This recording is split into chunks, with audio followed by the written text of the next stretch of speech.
El problema no era que estuviera superado en número 25-1. El problema era que todos lo sabían. De pie en esa llanura calcinada en octubre del 331 a.C., observando un horizonte que desaparecía bajo el peso de 1.000.000 de soldados enemigos, los hombres de Alejandro no estaban pensando en la gloria. Estaban calculando cuánto tiempo tardarían en morir. La nube de polvo por sí sola parecía el fin del mundo, un muro giratorio de tierra y calor que bloqueaba el sol, levantado por botas que se extendían más allá de la vista en todas las direcciones. Frente a ellos, el ejército más grande jamás reunido. Detrás de ellos, nada más que desierto y los recuerdos de todos los que habían apostado en su contra. Esto no era una batalla, era una certeza matemática de aniquilación. Excepto que Alejandro no creía en las matemáticas. Él creía en romper cosas que no se suponía que se rompieran. 3 años antes, había hecho algo imperdonable. Cruzó a Asia con 40.000 hombres y declaró la guerra a un imperio que había gobernado el mundo conocido durante 2 siglos. Su padre lo había soñado, planeado, y luego recibió un cuchillo en las costillas antes de poder intentarlo. Ahora el hijo terminaría lo que el padre no pudo, o moriría intentándolo. Pero esto no era solo venganza. Alejandro genuinamente creía que descendía de Aquiles. Veía toda su existencia como mitología viviente. Y Persia era su Troya. La diferencia era que Aquiles sabía cuándo parar. Alejandro nunca aprendió esa lección. La primera vez que los persas se dieron cuenta de que habían calculado mal fue en un río llamado Gránico. Alejandro cargó directamente hacia el centro de su formación como un hombre que había olvidado que podía morir. Una espada persa destrozó su casco. Otro golpe vino hacia su cráneo. Habría terminado. Todo allí mismo, cuando su guardaespaldas, Clito el Negro, cercenó el brazo del atacante a mitad del golpe. Ese momento le enseñó a Alejandro algo crucial. El emperador persa, Darío, ni siquiera estaba allí. Había enviado gobernadores regionales para manejar lo que pensó. Era una disputa fronteriza menor. Ese desprecio le costaría todo. Después de Gránico, Alejandro no solo ganó. Borró ciudad tras ciudad a lo largo de la costa asiática. Cayó, algunas lucharon, algunas se rindieron. Todas terminaron bajo control macedonio. Fue entonces cuando Darío finalmente entendió con qué estaba lidiando. Este no era un rey griego buscando tributo. Esto era algo completamente distinto, algo que no se detenía. Así que Darío reunió 100.000 hombres, unidades de caballería de todo el imperio, mercenarios griegos que sabían cómo matar a otros griegos, y carros con hoces, ruedas equipadas con cuchillas, giratorias diseñadas para destrozar formaciones de infantería hasta convertirlas en carne. Se encontraron en Isos, una llanura estrecha atrapada entre montañas y mar. Darío pensó que el terreno limitaría la movilidad de Alejandro. Pensó mal. Alejandro atacó diagonalmente, atravesó el flanco persa, y luego hizo algo que nadie esperaba. Ignoró el ejército y cargó directamente hacia él mismo. Darío, la lógica era brutal y simple. Mata al rey, el imperio colapsa. La carga fue apocalíptica. La caballería de élite de Alejandro, los compañeros, desgarró las líneas persas como una lanza a través de la carne. Darío lo vio acercándose, vio la locura en sus ojos, y por primera vez en su vida, el rey de reyes sintió terror puro. Ordenó la retirada, abandonó su ejército, abandonó su familia, huyó en su carro mientras sus hombres morían cubriendo su escape. Alejandro capturó a la madre de Darío, su esposa, sus hijas, pero Darío escapó.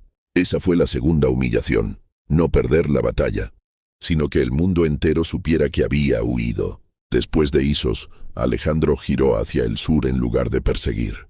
Pasó 7 meses asediando Tiro, una ciudad construida en una isla que nunca había caído. Alejandro construyó una calzada desde el continente, piedra y madera, directo a sus murallas. Los tirios se rieron hasta que el puente alcanzó sus puertas. Cuando la ciudad cayó, Alejandro crucificó a 2.000 defensores y vendió a 30.000 personas como esclavos. Era un mensaje escrito en sangre: ningún lugar está a salvo de mí. Egipto lo recibió como un libertador. Lo coronaron faraón. Fundó Alejandría, la ciudad que llevaría su nombre a través de milenios. Pero mientras él construía monumentos, Darío estaba en Babilonia construyendo algo más: venganza. Esta vez no cometería los mismos errores. Él personalmente eligió el campo de batalla, una llanura masiva cerca de Gaugamela, sin montañas, sin ríos, espacio infinito para su caballería y carros. Incluso hizo nivelar el terreno para que los carros pudieran rodar sin obstáculos. Darío convocó a cada provincia de su imperio, desde India hasta Anatolia. Bactrianos, escitas, armenios, capadocios. Trajo 200 carros con hoces y 15 elefantes de guerra. Esta vez no huiría. Plantaría su carro en el centro y lucharía hasta la muerte o la victoria. Esta era su redención. El momento de probar que Isos fue una casualidad, que el verdadero poder aún pertenecía a Persia, que este chico macedonio finalmente aprendería el miedo. Alejandro recibió los informes de los exploradores. 1 millón de hombres, quizás menos, quizás más. Los números exactos no importaban. Lo que importaba era la proporción. Sus generales veteranos, hombres que habían luchado con su padre, le rogaron que atacara de noche. Una incursión sorpresa, degollar en la oscuridad, sembrar el caos. Era su única ventaja. Pero Alejandro se negó. Dijo algo que sus hombres nunca olvidarían. No robaría su victoria. Lucharía a plena luz del día. No era arrogancia, era cálculo. Alejandro sabía que Darío esperaba un ataque nocturno. Los persas habían permanecido despiertos toda la noche, armados observando cada sombra. Estaban exhaustos, paranoicos. Mientras tanto, Alejandro durmió. Durmió tan profundamente que su segundo al mando, Parmenión, tuvo que despertarlo al amanecer. Cuando sus soldados lo vieron emerger de su tienda relajado, casi sonriendo, valió más que 1000 discursos. Si su rey dormía pacíficamente, la batalla ya estaba ganada. Era una mentira, pero convincente. La noche anterior, Alejandro había subido a una colina y estudiado el campamento persa. Los fuegos se extendían hasta el horizonte como estrellas caídas. Cualquier hombre cuerdo habría sentido miedo. Pero Alejandro no vio un ejército, vio un organismo. Demasiado grande, demasiado lento, dependiente de su cabeza. Corta la cabeza, el cuerpo colapsa. Y la cabeza era Darío. Todo su plan de batalla se redujo a una sola obsesión: alcanzar al rey de reyes y obligarlo a huir de nuevo. Pero había un problema. Darío lo sabía. Después de Isos, había estudiado las tácticas macedonias.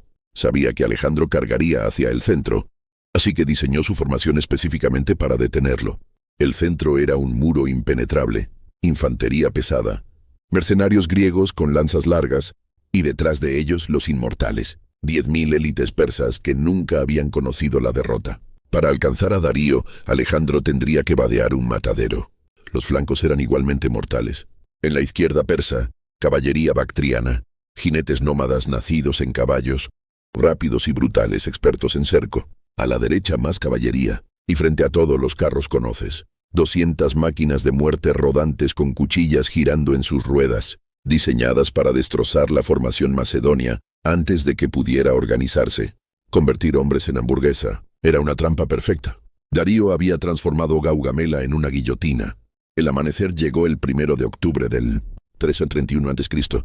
El aire colgaba, inmóvil, sin viento, solo el calor creciente del desierto mesopotámico. Los macedonios se formaron en silencio. La falange en el centro, 18. 1000 hombres con lanzas de 18 pies apuntando al cielo. A la derecha, Alejandro con sus compañeros. 2000 caballería fuertemente blindada. A la izquierda, Parmenión con caballería tesalia. En la retaguardia, tropas ligeras, arqueros, honderos, lanzadores de jabalina. Era todo lo que tenían. Alejandro cabalgó frente a sus líneas. No gritó un discurso inspirador. No necesitaba hacerlo. Sus hombres lo habían seguido a través de desiertos y montañas. Lo habían visto luchar en las primeras líneas. Lo habían visto sangrar. Confiaban en él más de lo que confiaban en los dioses. Dijo una cosa: hoy terminamos lo que comenzamos en Gránico. Hoy cae Persia, y cada hombre que sobreviva será más rico de lo que jamás soñó. Promesa simple, oro y gloria, funcionó. Darío también cabalgó ante su ejército, pero su mensaje fue diferente. Le recordó que luchaban por sus hogares, que si perdían, los macedonios violarían a sus esposas y esclavizarían a sus hijos, que Alejandro no era un libertador sino un demonio ebrio de sangre. Propaganda efectiva, pero había una grieta en su discurso. Darío había huido en Isos, sus hombres lo sabían, y no importaba cuánto intentara borrar ese recuerdo con palabras, la duda persistía. Si huía de nuevo, todos morirían. Los dos ejércitos se miraron a través de la llanura. 500 metros de tierra árida los separaban. Nadie se movió. El silencio era antinatural. 17 siglos después, los soldados de Napoleón describirían la misma sensación antes de Austerlitz, el momento justo antes. de que se desate el infierno, cuando cada hombre sabe que en minutos estará muerto o transformado, que nada volverá a ser lo mismo. Entonces Darío levantó su brazo. Los tambores persas comenzaron a tronar, un sonido profundo que vibraba en el pecho. Los carros con hoces avanzaron primero. 200 máquinas de muerte dirigiéndose hacia la falange macedonia. Las cuchillas giraban, reflejaban la luz del sol. Parecían dientes de un dios mecánico. Los soldados macedonios observaron su muerte aproximarse. Algunos cerraron los ojos, otros agarraron sus lanzas hasta que sus nudillos se volvieron blancos. La distancia se cerró. 100 metros, 50. El suelo temblaba. Los arqueros macedonios dispararon. No apuntaron a los conductores, apuntaron a los caballos. Cientos de flechas oscurecieron el cielo por un segundo antes de caer como lluvia de hierro. Los caballos colapsaron. Algunos carros volcaron. Otros siguieron avanzando fuera de control, arrastrando a sus conductores muertos. Pero la mayoría alcanzó las líneas macedonias. Entonces sucedió algo que Darío nunca anticipó. La falange se abrió. Corredores preestablecidos. Los carros pasaron a través de los huecos sin tocar a nadie. Salieron por la retaguardia donde las tropas ligeras los destrozaron. Era la primera trampa de Alejandro. Darío había apostado todo a que los carros rompieran la formación, crearan brechas donde su caballería pudiera penetrar. Pero en 30 segundos, 200 carros se convirtieron en restos humeantes. La falange permanecía intacta. Los persas observaron con horror. Habían perdido su arma maestra sin causar una sola baja. Darío saboreó la derrota en su boca, pero era demasiado tarde para retirarse. Ordenó ataque general. Todo el ejército persa comenzó a moverse como una avalancha humana. La caballería bactriana cargó el flanco izquierdo macedonio. Parmenión los enfrentó con caballería tesalia. La colisión fue apocalíptica. Metal contra metal, gritos, sangre. Los bactrianos los superaban en número 3-1. Comenzaron a envolver a los tesalios. Parmenión sintió su flanco colapsar. Envió un mensajero urgente a Alejandro. Necesitaba refuerzos o la izquierda caería. Y si la izquierda caía, todo el ejército sería rodeado. Sería una masacre. Pero Alejandro no esperó el mensaje. Ya estaba en movimiento. Había ordenado a toda su línea avanzar en diagonal, no hacia adelante, hacia la derecha. Parecía suicida. Los persas tenían superioridad numérica. Moverse lateralmente exponía el flanco macedonio. Darío vio la maniobra y sonrió. Pensó que Alejandro estaba huyendo, tratando de evitar el combate directo. Ordenó a su caballería derecha perseguir a los macedonios, extender su línea para mantener contacto. Fue su error fatal. Alejandro lo estaba estirando como un resorte. La línea persa se extendió, se adelgazó. Y entonces apareció un hueco, un agujero entre la caballería persa y el centro de infantería. Solo 50 metros, pero suficiente. Alejandro lo vio como un águila ve un ratón desde el cielo. Giró a sus compañeros en un ángulo agudo. Formó una cuña con él mismo en la punta y cargó directo hacia ese hueco. Este era el momento que había esperado. Toda la batalla, toda su vida. La oportunidad de alcanzar a Darío y terminar esto. Los compañeros penetraron a través del hueco como una daga, caliente a través de mantequilla. 2000 caballerías en formación perfecta. Sus lanzas largas alcanzaron a los persas antes de que pudieran reaccionar. Alejandro cabalgó al frente, siempre al frente. Su casco con plumas blancas era inconfundible. Los persas intentaron cerrar el hueco. Demasiado tarde. Los macedonios ya estaban adentro. Giraron hacia el centro, hacia el carro dorado de Darío. Los inmortales persas formaron un muro humano. 10.000 hombres dispuestos a morir por su emperador. Alejandro no disminuyó la velocidad. Los golpeó como un martillo golpea un yunque. La batalla se convirtió en pura carnicería. Los compañeros destruyeron a los inmortales, pero estos no huyeron. Murieron de pie. Cada metro costó sangre. Alejandro recibió un golpe en el muslo. La sangre empapó su túnica. No se detuvo. Mató al hombre que lo había herido. Siguió avanzando. Sus compañeros lo siguieron con devoción suicida. Sabían que si Alejandro moría, todos morirían. Así que lucharon como demonios. Lentamente, metro a metro, abrieron camino hacia el carro dorado. Darío podía ver a Alejandro acercándose. Podía ver la sangre en su cara. Sus ojos se encontraron a través del caos. 50 metros los separaban. Luego 40. Luego 30. Darío sintió la misma parálisis que en Isos, el mismo terror primitivo. Este joven no era humano. Era una fuerza de la naturaleza. Un huracán en forma humana. Los últimos inmortales cayeron. 20 metros. Darío agarró las riendas de su carro. Su conductor ya estaba muerto, una flecha a través del cuello. 10 metros.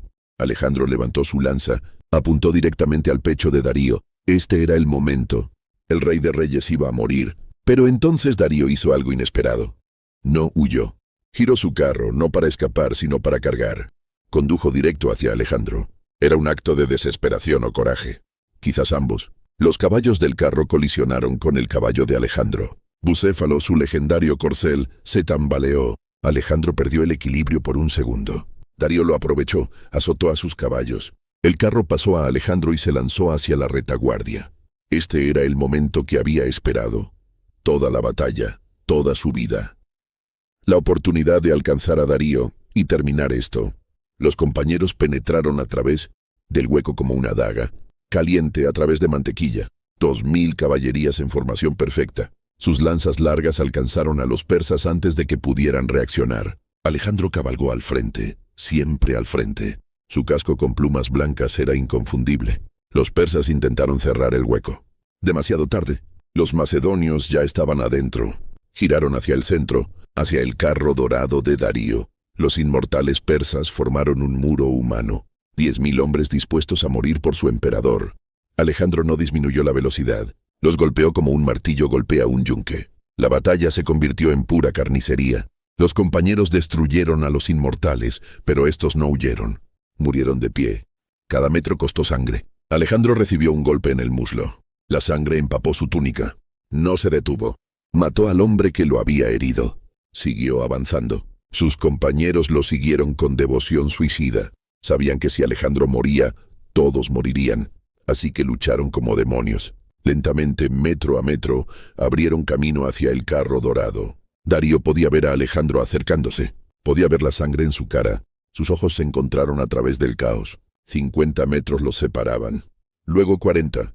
Luego 30. Darío sintió la misma parálisis que en Isos, el mismo terror primitivo. Este joven no era humano.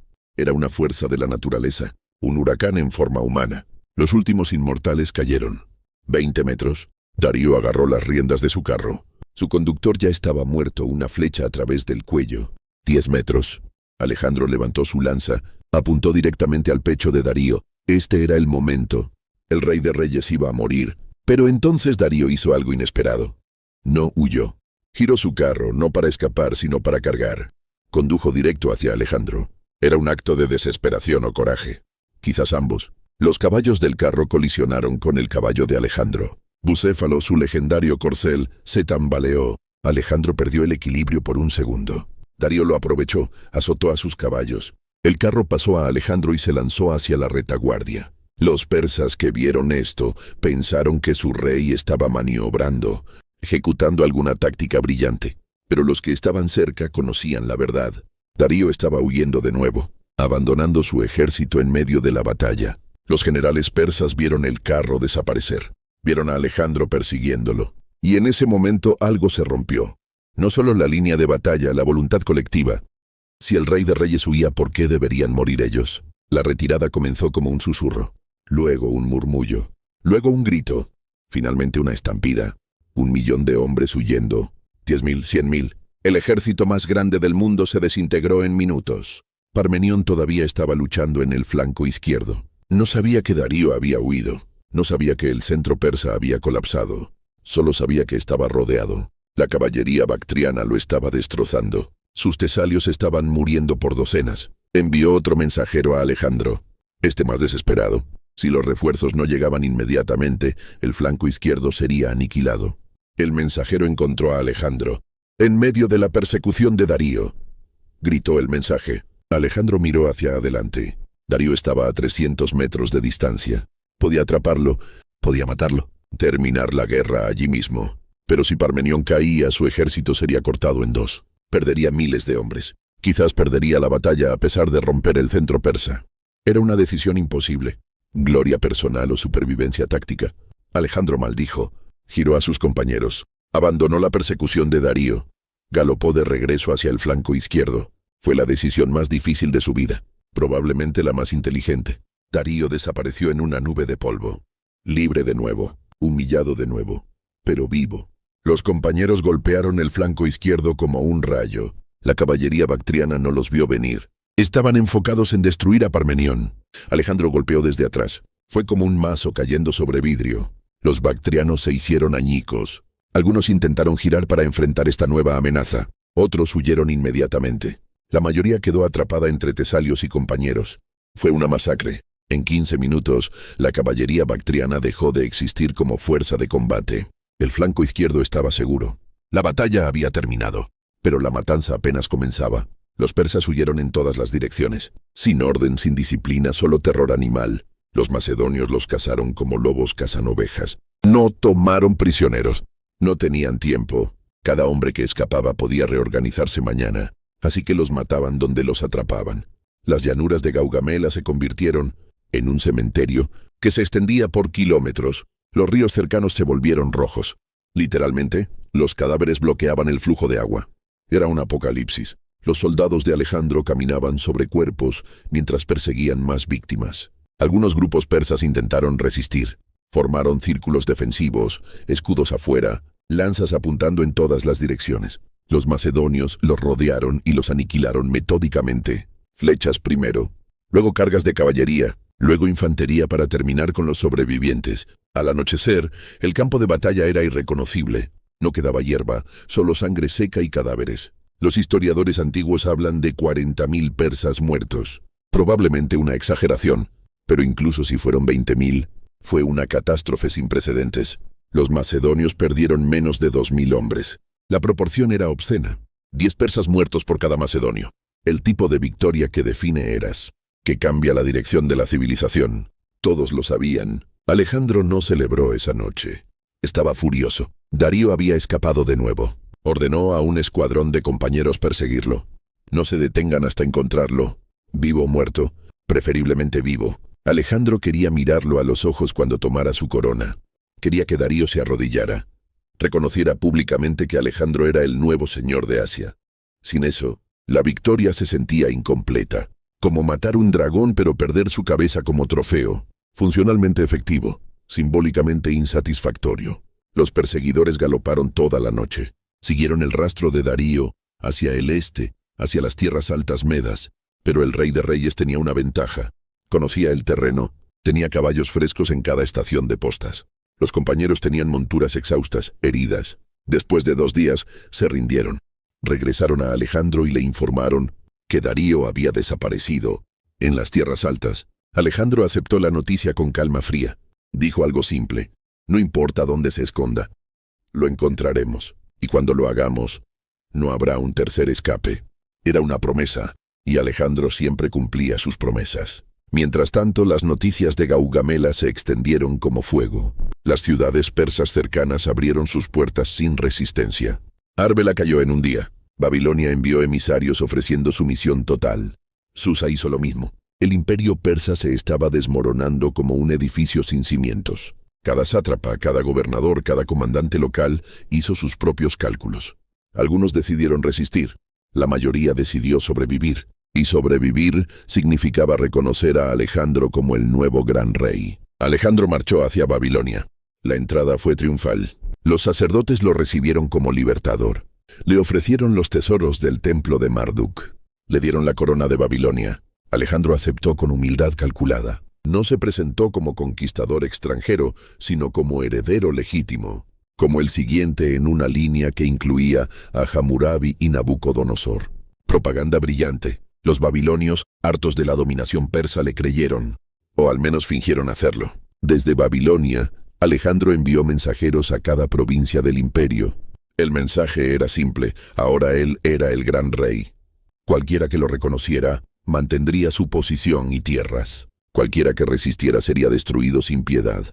No era negociación, era ultimátum. La mayoría de los sátrapas aceptaron, pero hubo excepciones, y esas excepciones pagarían con sangre. Pasaron meses. Alejandro consolidó su conquista, pero Darío permanecía libre. Y mientras viviera era una amenaza, no militar ya. No tenía ejército, sino simbólica. Mientras el viejo rey respirara, algunos persas podrían considerarlo gobernante legítimo. Podrían organizar resistencia en su nombre. Alejandro necesitaba encontrarlo. Necesitaba capturarlo públicamente. Hacerlo rendirse. destruir la idea misma de que el orden persa pudiera ser restaurado. Los espías reportaron que Darío estaba en Ecbatana, la capital de verano persa, en las montañas Medas. Había reunido restos de su ejército, quizás 30.000 hombres. No suficiente para enfrentar a Alejandro en batalla, pero suficiente para huir más al este, hacia Bactria, hacia las fronteras del imperio donde el poder macedonio se adelgazaba. Alejandro entendió el plan. Darío intentaría una guerra de desgaste, retirarse indefinidamente, forzar a los macedonios a perseguirlo a través de miles de kilómetros de desierto y montaña, esperar que el ejército de Alejandro se fragmentara por el agotamiento. Alejandro no le daría tiempo. Dejó la mitad de su ejército asegurando las ciudades conquistadas. Tomó solo sus mejores tropas, 20.000 hombres. Marchó hacia Ecbatana a velocidad forzada. Cubrió 300 kilómetros en menos de 2 semanas. Los soldados colapsaban por agotamiento. Alejandro los forzaba a levantarse. Les recordaba el oro que esperaba. Les recordaba que cada día que Darío respiraba era otro día de guerra. Llegaron a Ecbatana antes de lo que Darío esperaba, pero demasiado tarde. El rey persa había huido 3 días antes. Alejandro entró a Ecbatana, saqueó los palacios, encontró más tesoros, pero no a Darío. La frustración lo consumía. Había derrotado al ejército más grande del mundo, conquistado el imperio más rico de la historia, pero el hombre que simbolizaba todo eso seguía escapando como una sombra. La persecución continuó, esta vez al este a través del desierto Dasht-e-Kabir, infierno de arena y calor. Los hombres marchaban de noche, dormían durante el día bajo lonas. El agua era más valiosa que el oro. Algunos soldados murieron de sed, otros desertaron, pero la mayoría siguió porque Alejandro seguía. Si su rey podía soportar el desierto, ellos también. Después de semanas de persecución, los exploradores trajeron noticias.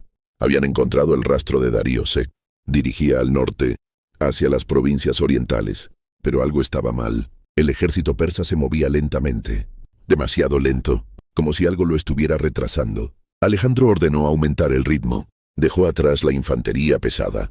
Tomó solo caballería. 5.000 jinets. Galoparon día y noche.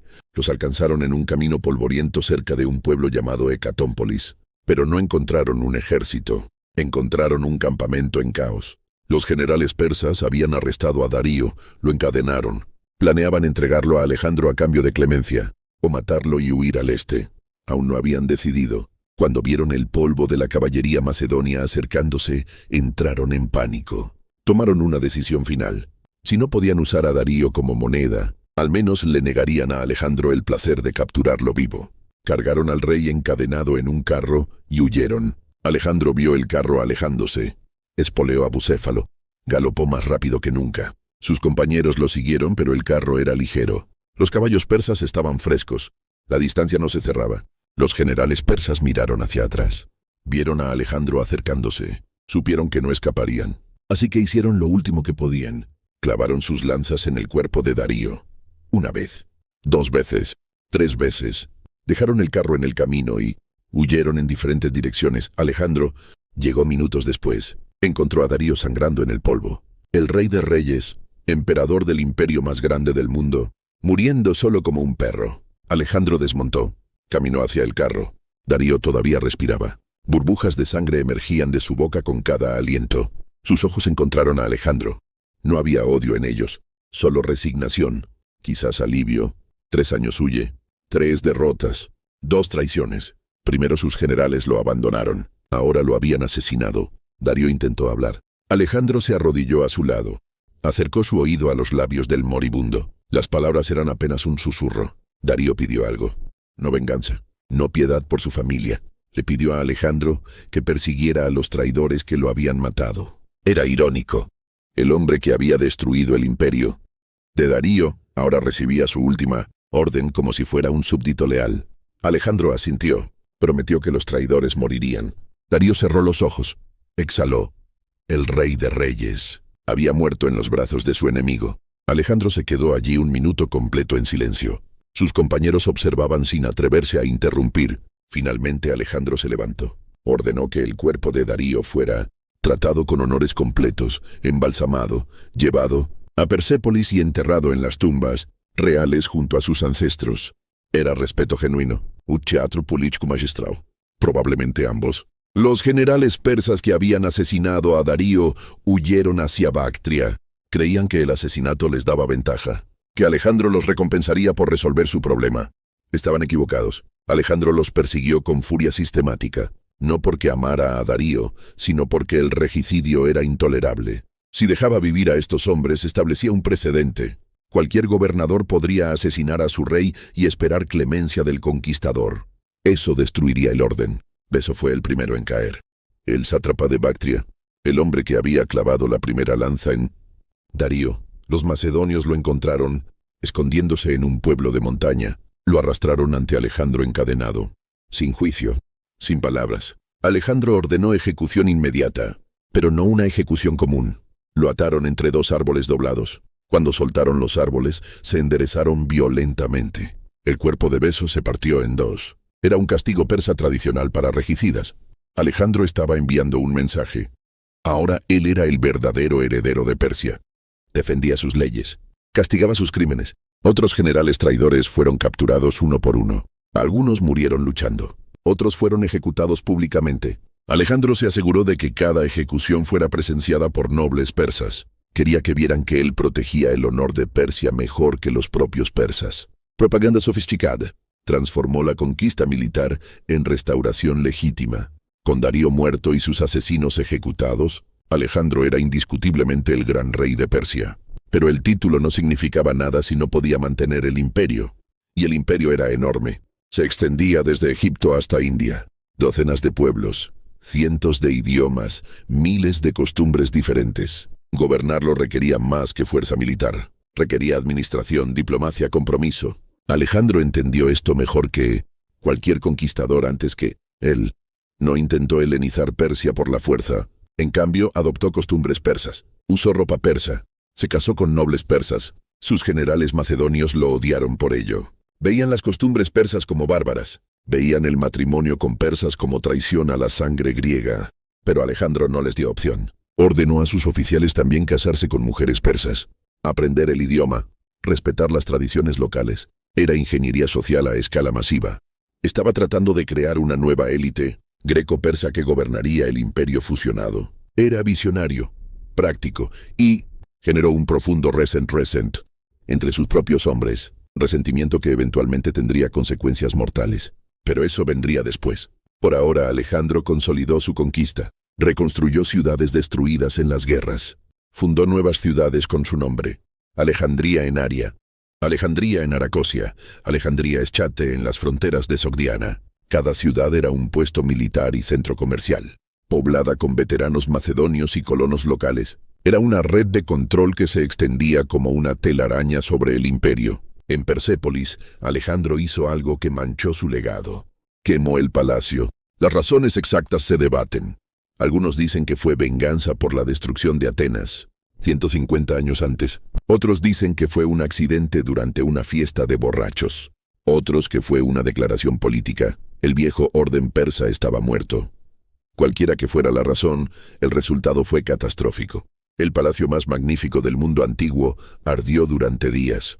Columnas de humo visibles a 100 kilómetros. Siglos de arte y arquitectura convertidos en cenizas. Era destrucción innecesaria. Probablemente Alejandro lo lamentó después, pero el daño estaba hecho.